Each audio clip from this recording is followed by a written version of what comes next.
All right? Now, why does our cell phones require those software updates?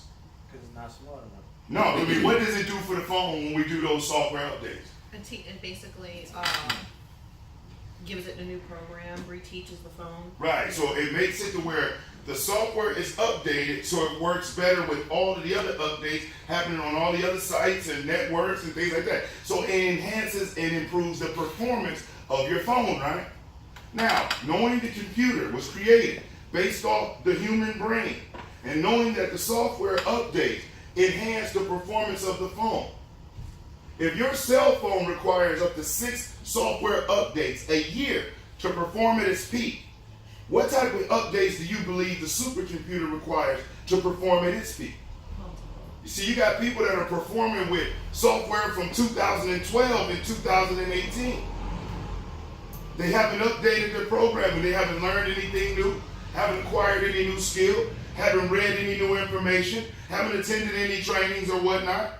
So if your cell phone, if you're more focused on updating the software on your cell phone than you are the supercomputer, that leads to problems. So you have people that are more concerned with the performance of their phone than of the supercomputer on their shoulders. And at the end of the day, the supercomputer on the shoulders is what determines and dictates just how far we go in life. It really is. Okay? So while we going through these things and we doing these exercises, I'm all about having fun. I really am. But we got to keep the main thing, which is at the end of the day, when I finish up on Friday, this is your livelihood that's at stake. And it ain't that funny when them commission checks is coming out and them bills is rolling and you ain't got enough to be able to handle it. If people will reflect back like, man, I sat through that class. Did you sit through the class or were you attentive and actually there to benefit and gain from it?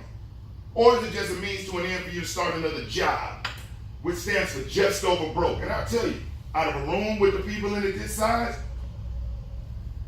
maybe 3 or 4 of you been doing this a long time. 3 or 4 of you gonna take what you hear in here and you're gonna run with it.